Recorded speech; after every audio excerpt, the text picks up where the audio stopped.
I'm not happy, but we're going to give this a go again. Welcome to the third attempt of the EPL breakdown for the Saturday, November 10th, 2018. My name is Rob Diamond, Rob Diamond on Twitter, Sir Robert6, RotoPros dock us out. I've have been having internet issues here today, which has been kind of a running theme, unfortunately. So I'm going to try once more to Newcastle. Basically, I'm going to do the really broken down version here. Newcastle crosses the ball a ton, but they can't finish, and Bournemouth really sucks against teams that love to cross the ball. In terms of big plays, I think Ki Sung-young is someone you're going to have to lock into cash, especially on DraftKings, where his price is only 3.4K. And Callum Wilson is someone that you can probably use in GPP despite his high ownership. He's probably going to be the only forward, and he also is second in the league in goals and assists behind Aguero. So I have no issue with Callum Wilson in GPP, but in terms of cash, I'm going to be focusing majorly heavily this slate on Ki Sung-young, excuse me, as one of the main ways to be able to spend up for all the bigger salaries. In terms of a final score of this game, I think it's going to be 2-1 Newcastle. I think it's going to be tied 1-1 for most of the game, and Newcastle are going to steal it really late. And I think Matt Ritchie and Kennedy are going to combine to be a really interesting stack this slate. But yeah, 2-1 Newcastle. Next game of the slate, Watford at Southampton. Watford once again present themselves as one of the best defensive stacks of the slate. Ben Foster is way too cheap. Southampton, even though they're at home, barely score at all. They've rarely scored this season, let alone at home. They've only had 3 goals so far at home this season. So Ben Foster is a huge steal at only 4.6K. And despite being an away goaltender, he's probably one of my go-to cash goalies. Holobast, again, this slate is really hard to ignore him at 6.9K. He's putting in absurd cross amounts that make him viable for basically any salary that's not 9K. He's probably still going to put up double-digit fantasy points without too much of an issue. And if you can stop taking yellow cards, this will be almost a certainty. Outside of that, I really do like Pereira as well. And if you're going to chase the clean sheet, I think you can double down with Firmino. He's still too cheap as well if you're going for that clean sheet.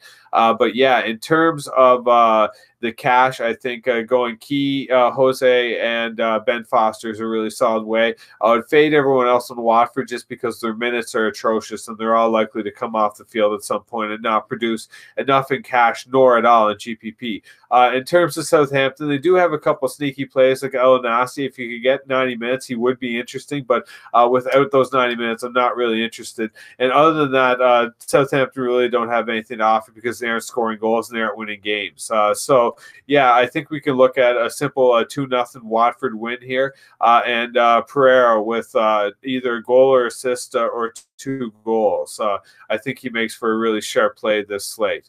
Now, something I meant to talk about with Bournemouth really quickly, with Junior Stanislas coming back, he halves Ryan Fraser's production, just like Ryan Fraser cuts away from his. So Bournemouth just aren't very optimal, and they aren't my favorite team to go to this slate, as they will be for a lot of other people. And the last game of the slate is Spurs at Crystal Palace, and I really do like this game a lot for the simple reason that Crystal Palace have been absolutely atrocious, and Spurs have been doing way better away from home than they have been at home. If we get any kind of indication that Christian Eriksen will not be playing, you can fade Harry Kane, but if in the case we get word that Christian Eriksen is playing, you basically have to play Harry Kane in this slate. Either format, doesn't really matter, either site, you have to get him in there as much as possible because he's basically one of the few multi-goal upside players that has that as a floor. In terms of Crystal Palace, I think they have one simple option here, and it's Wilfried Zaha in GPP. I have no issue taking him and Harry Kane together in GPP as a late stack. The main purpose here being that Spurs have been absolutely atrocious at keeping the ball out of the net, and Harry Kane's of late. Zaha, on the other hand, has been pretty bad as of late and hasn't scored in 4 straight games. Now, or 5 straight, excuse me. 1, 2, 3, 4, 5, 6 straight games. Look at me.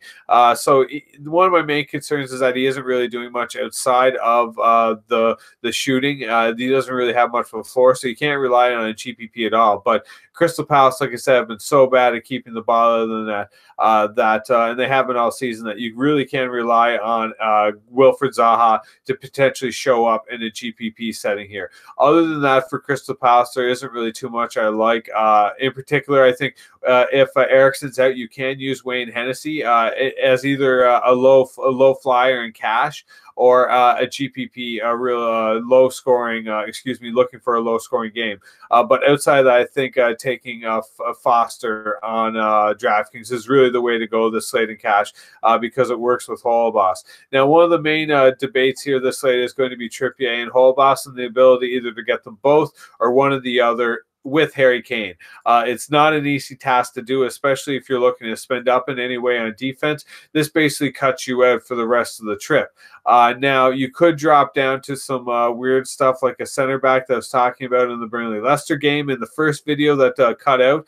But in terms of an overall cash strategy for heads up, you're going to have to take Harry Kane. But for just double ups and 50-50s, I don't think you necessarily have to take Harry Kane despite him being maybe 50% owned. One of the ways around that is just simply to have a really viable card across the board. And I think that is very possible with the likes of Johan Berg Gudmundsson and Arnautovic instead of Kane, who saves you a little bit of money and doesn't cut away your legs to be able to get someone like Philip Billing, who is a viable cash play, or Dianga, who's a little bit more risky but still can be used in some different stretch of the imagination, like Nidley, like I was talking about, one of my favorite low buy scenarios.